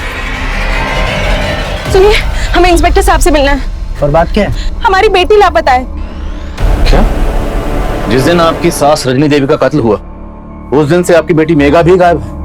तो ये बात आपने हमें पहले क्यों नहीं बताई? हम बताना चाहते थे पर हमारे पति ने हमें रोक लिया। क्यों? क्योंकि उन्हें लगता था कहीं आप मेघा पर शक ना करो। और मेघा गायब क्यों है? उसकी क्या वजह? सर वो एक लड़के को पसंद करती थी। कौन लड़का? संज्ञान। संज्ञान, हम यहाँ तुम्हारा 1 घंटे इंतजार कर रहे हो और तुम अब जाके आ रहे हो। मेघा सॉरी यार, पापा को आने में देर हो गई थी। सर जिस दिन मेघा गायब हुई उस दिन हमें लगा कि संज्ञान उसे लेके भाग गया है, क्योंकि उस दिन से वो भी गायब है।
संज्ञान जया कुमारी मेडिकल कॉलेज से पढ़ाई कर रहा है। वो ललितपुर के किसी हॉस्टल में रहता है मैडम। घर में कौन कौन है? उसके सिर्फ पिताजी है। क्या नाम है फादर का? राम प्रवेश। इनका नंबर है आपके पास? जी मैडम। सर मेघा के लापता होने को लेकर रजनी देवी के घर में हर कोई जानता था और मेघा की माँ की तरह सब लोग मेघा के दोस्त संज्ञान के ऊपर ही शक जता रहे हैं और संज्ञान भी गायब। अब इस केस की कई बातें खुल रही हैं। सर एक अजीब सी बात है, इतना सब कुछ होने के बावजूद रजनी देवी के पति विश्वनाथ उसे कोई फर्क ही नहीं पड़ रहा है। अपने दोस्तों यारों के साथ रोजाना उसके ड्रिंकिंग सेशन चल रहे हैं और जिस दिन रजनी देवी का कत्ल हुआ उस दिन वो यहाँ था भी नहीं। कहीं ये सारा प्लान विश्वनाथ का तो नहीं?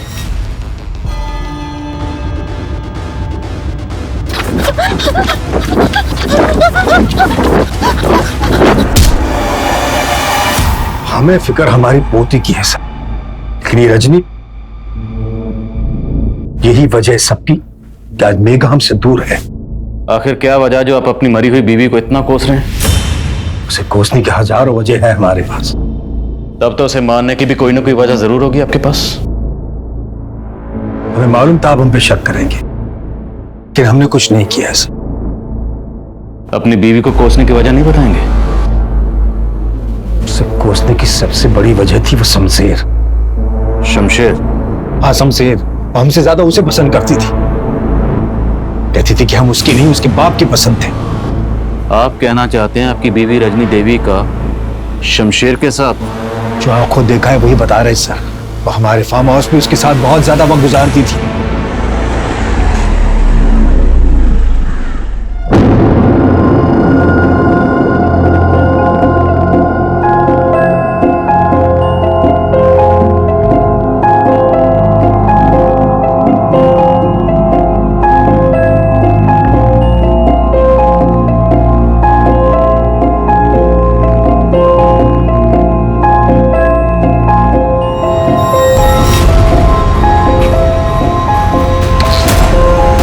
हम साथे मैं तुझे छोड़ूंगा क्या? तुझे थाने में खाता हूँ मैं चेक करता है साले तुझे।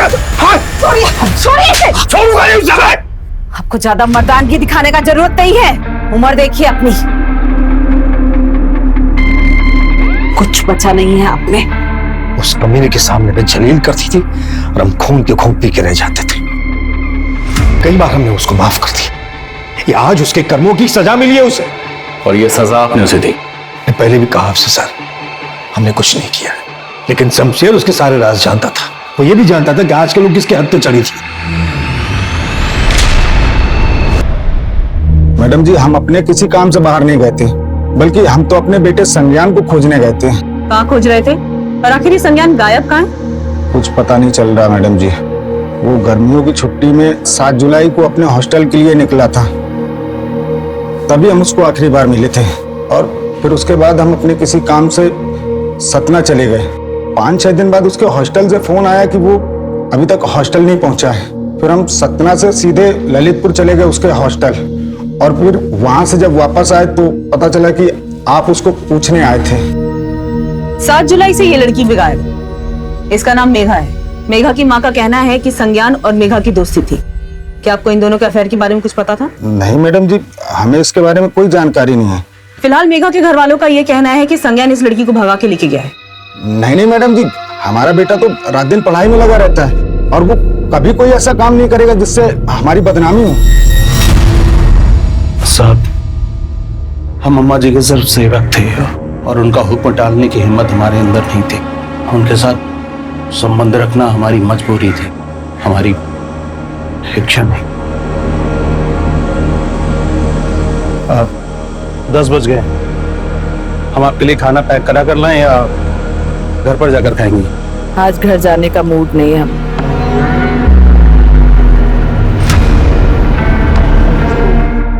तुम भी यही रुक जाओ। जी। जो कुछ कहते हैं सर हिलाकर हाँ कर देते हो। सब बात मानोगे का हमरे? जी, बस हुक्म करके देखिए। सच बोल रहे हो क्या?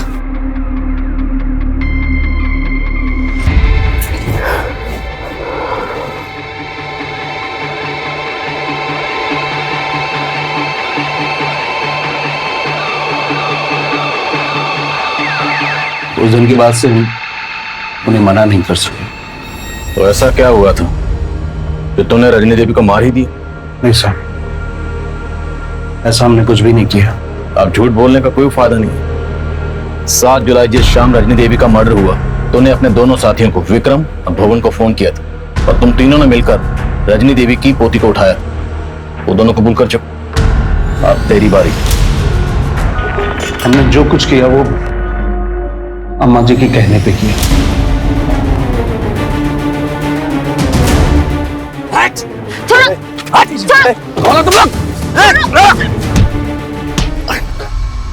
वहां से उसे अम्मा जी के पास ही ले गए।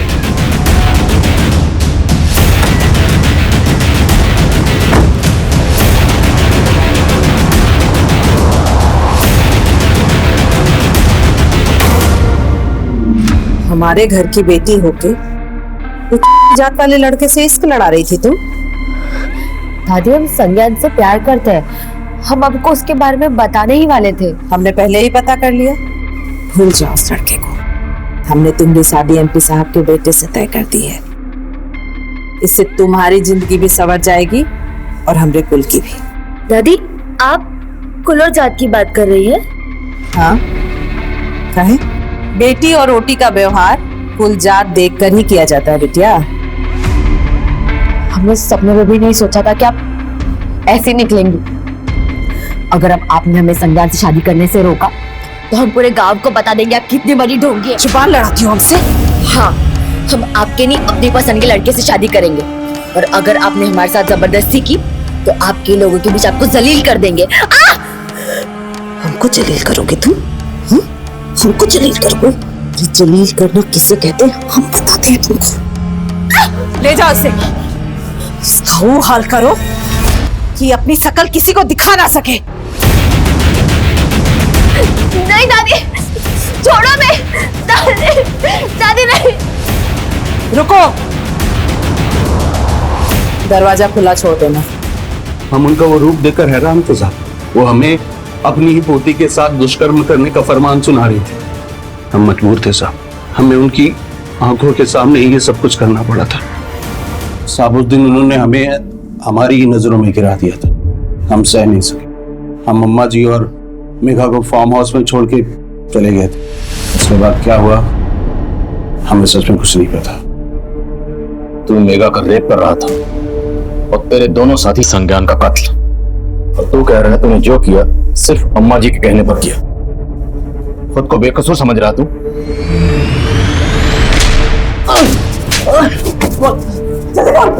मैडम, हम उस लड़के की पिटाई जरूर की थी लेकिन हम जान से मारना नहीं चाहते थे। हमको लगा खत्म हो गया मैडम, इसलिए उसकी बॉडी को ठिकाना लगा दिया। इससे ज्यादा कुछ नहीं किया। तूने जो किया उसे कम समझता है तू? शमशेर का बयान चौंकाने वाला था।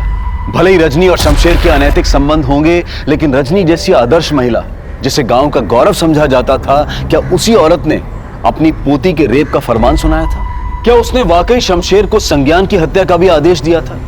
इस पर विश्वास करना मुश्किल था, लेकिन शमशेर झूठ बोले, पुलिस को फिलहाल इसकी भी कोई वजह नजर नहीं आ रही थी।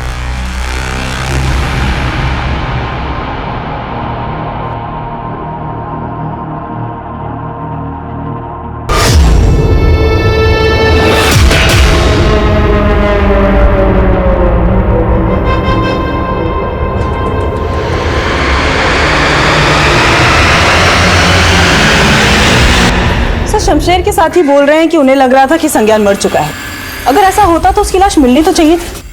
सब ये समझ में नहीं आ रहा है कि वो दोनों सच सच बोल रहे हैं कि कहानी अब भी कुछ और है। और रजनी देवी के घर वाले ये मानने को तैयार ही नहीं है कि रजनी देवी अपनी पोती के साथ ऐसा कुछ करवा सकती है। वैसे इधर शमशेर के दोस्त भी ये मानने को तैयार नहीं है कि रजनी देवी की हत्या में उन दोनों का हाथ है। संज्ञान के साथ साथ मेघा का भी कुछ पता नहीं चल रहा। ये केस को सुलझता ही जा रहा है। सर एक बात पता चली है। रजनी देवी की हत्या के अगले दिन उनके बड़े बेटे उदित ने एक गैराज में एक कार बेची थी, वो भी सिर्फ 15,000 रुपए में। कुछ तो गलत है।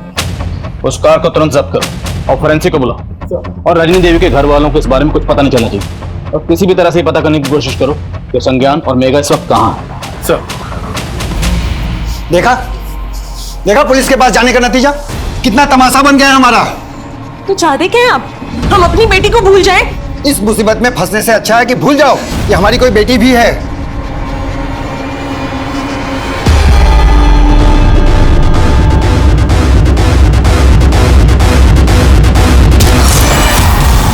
उस गाड़ी को जब्त किया गया तो फोरेंसिक को उसमें कई ऐसे खून के धब्बे मिले जिन्हें मिटा दिया गया था, और ये देखा जाने लगा वो खून रजनी से मैच करता था या नहीं।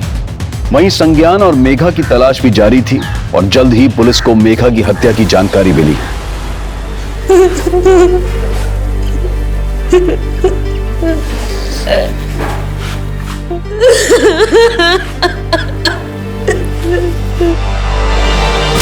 सर मेघा की लाश हमें हाईवे से कुछ दूर एक सुनसान जगह पे मिली। बॉडी की कंडीशन बहुत ही खराब थी सर, बॉडी पे कोई कपड़ा भी नहीं था। सर पोस्टमार्टम से हमें यह पता चला है कि मेघा के सर पे किसी भारी चीज से वार करके उसे मारा गया था। और सर हैवानियत की बात तो यह है कि मेघा को मारने के बाद डेड बॉडी के साथ रेप किया गया था। मेघा पहले भी रेप का शिकार हुई थी। उस वक्त इस रेप में ये शामिल था,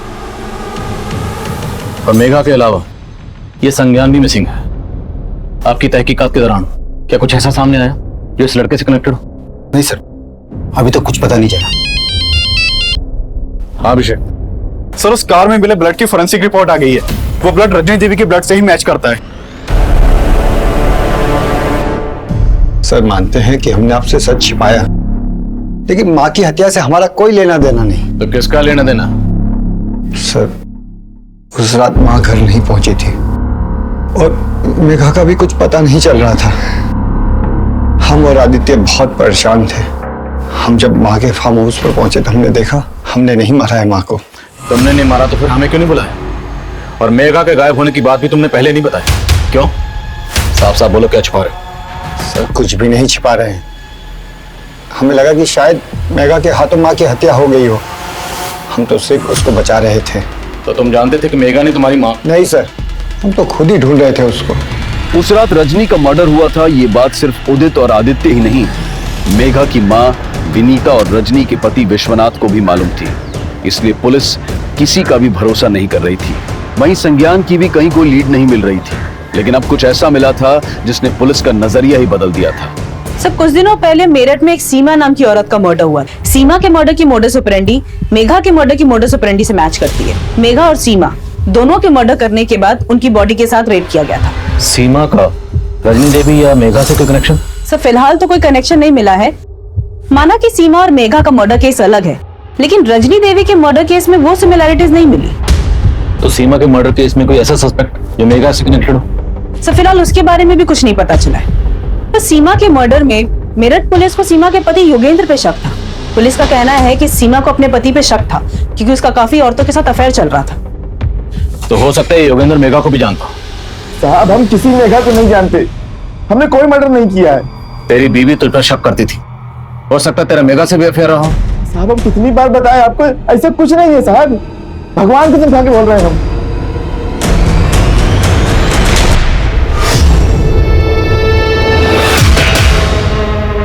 अरे बेटा, आप यहाँ क्या कर रही हैं? जी हम पहचाने नहीं आपको। अरे हम आपके पापा के दोस्त हैं, संजीव।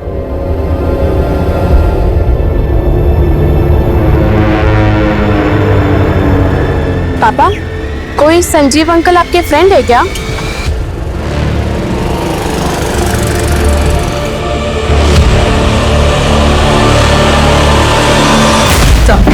सर पिछले कुछ सालों के मैंने कई मर्डर केसेस स्टडी किए। इसमें मालूम चला कि सीमा और मेघा जैसी कई ऐसी लड़कियों के मर्डर केसेस सामने आए जिसमें डेड बॉडीज के साथ रेप किया गया था।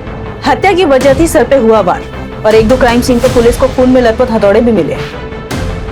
हथौड़े? यस। तो क्या ये किसी सीरियल मोलेस्टर का काम, जो एक ही पैटर्न से सारे मर्डर कर रहा है?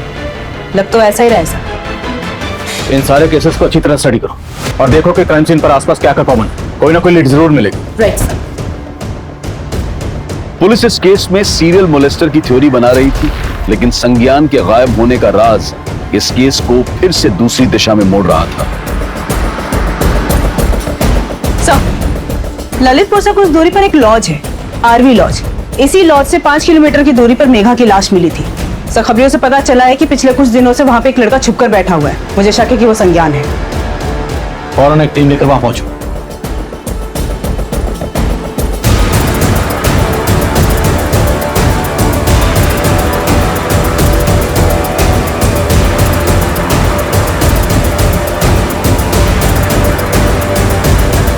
सर, हमारा मेघा के मर्डर से कोई लेना देना नहीं। 7 जुलाई के बाद तो मुझसे मिले तक नहीं है। तो 7 जुलाई से तो अंडरग्राउंड क्यों? सर, उन लोगों ने हमें बहुत मारा। उस डर की वजह से हम वहां चले गए। डर की वजह से तो लॉज चला गया, अपने घर क्यों नहीं गया? जाते तो पापा परेशान हो जाते। वो तो अब भी परेशान है, ढूंढ रहे हैं तुझे हर जगह। तूने उन्हें नहीं बताया था तो लॉज में चुप के बैठा? नहीं सर, सर हमारा मेघा के मर्डर में कोई हाथ नहीं है। हम तो प्यार करते थे उसे। तेरा हाथ है या नहीं कि हम पता लगाएंगे। पता लगाओ जरा अच्छी तरह से। सर, तो हमने सीमा और मेघा समेत सभी केसेस के क्राइम सीन की सीसीटीवी फुटेज स्कैन की। इन सभी क्राइम सीन पर ये मोपेड कॉमन है। ये मोपेड सीमा और मेघा के क्राइम सीन के आसपास भी देखी गई थी, लेकिन सर ये मोपेड रजनी देवी के गांव में देखे जाने की कोई इन्फॉर्मेशन नहीं है।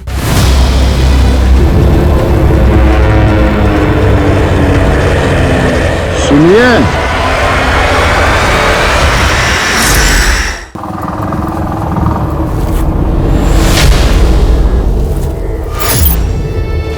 अरे आप यहाँ कहाँ ले आए हो? लगता है गाड़ी खराब हो गई।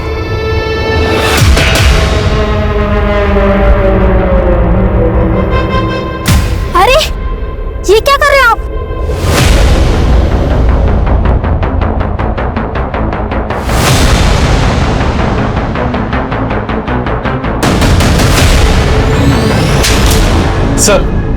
सर संज्ञान अब बोल रहा है कि उसके फादर जानते थे कि वो एक लॉज में छुपा हुआ था। हमें देर नहीं लगी तेरा पता करने में। तुझे फॉलो किया, तुझे रंगे हाथ पकड़ ली। सालों पहले तेरी बीवी का मर्डर हुआ था, मुझे पूरा यकीन है उसका मर्डर भी तूने किया होगा। सही कहा आपने। हमारा पहला शिकार हमारी पत्नी थी। वो हमारी गैर मौजूदगी में दूसरे मर्द के साथ सोती थी, और जब हम उसके पास जाते तो वो हमें जलील करती कि तुम हमें संतुष्ट नहीं कर पाते। एक दिन हमारा माथा सनक गया। हमने उसको हमेशा के लिए संतुष्ट कर दिया, पर हम संतुष्ट नहीं हुए। उसी वजह से हमें इन औरतों से नफरत हो गई। ऐसा करता क्या था? ये औरतें तेरी बात मानकर तेरे साथ चलने को तैयार हो जाती थी? हम बहुत स्मार्ट हैं साहब। हम उनके पास जाते और उन्हें जता देते थे कि वो हमें जानती हैं और हम उन्हें जानते हैं, और हथौड़ा मार देते। और मेघा, वो तो तेरे बेटे की गर्लफ्रेंड थी। उसी की वजह से उसकी दादी रजनी ने हमारे बेटे को अधमरा कर दिया था। तो रजनी देवी को भी तूने मारा था?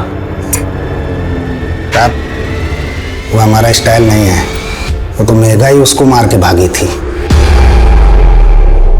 उसका हमारे पास फोन आया।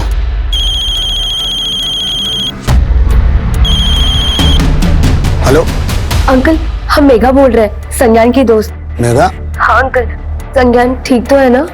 हमने उससे बोला संज्ञान सही सलामत है और हम उसको संज्ञान से मिलवा देंगे। फिर हम उससे ललितपुर में मिले। उसने हमें अपना सारा दुखला सुनाया। क्या तुम्हारी दादी ने तुम्हारा रेप करवाया था? हाँ अंकल। अब आई अक्ल ठिकाने तुम्हारी? हाँ बोलो, शादी करोगी उस लड़के से? अब हम मर जाएंगे लेकिन आपकी बात कभी नहीं मानेंगे। मेघा मेघा मेघा रुक। ठीक है तो हम तुमको भी मार डालेंगे और उस लौंडे को भी। हाँ तुमको क्या लगता है तुमको ऐसे जाने देंगे?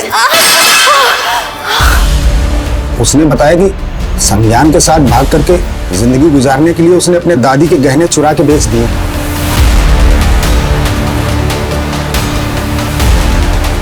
बेटा डरो नहीं, हम तुम्हारे साथ हैं। हमारे साथ बैठो, हम संज्ञान के पास तुम्हें ले चलते हैं। हैं? आओ। और सबकी तरह हमने मेघा को भी संतुष्ट कर दिया।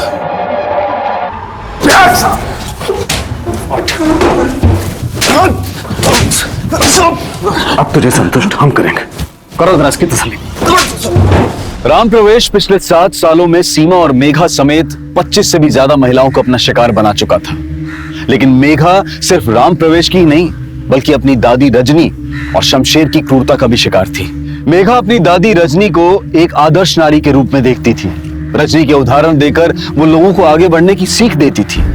लेकिन वही रजनी उसकी सबसे बड़ी गुनहगार थी। इंसान अपनी अच्छी कथनी से महान दिख सकता है लेकिन महान काम करने वाले लोग बोलने से ज्यादा करने में विश्वास रखते हैं और उनकी कथनी खुद दुनिया लिखती है। अब मैं अनूप सोनी आपसे विदा लेता हूं। फिर मुलाकात होगी क्राइम पेट्रोल सतर्क के ब्लैक हेडलाइंस अध्याय में एक और नए केस के साथ। और याद रखें, क्राइम और आपके बीच में सिर्फ इतना फर्क है कि आप कितने सतर्क हैं। सतर्क रहें, सुरक्षित रहें। जय हिंद। इस तरह के और भी एपिसोड देखने के लिए हमारे चैनल को सब्सक्राइब करें और बेल आइकन दबाना ना भूलें।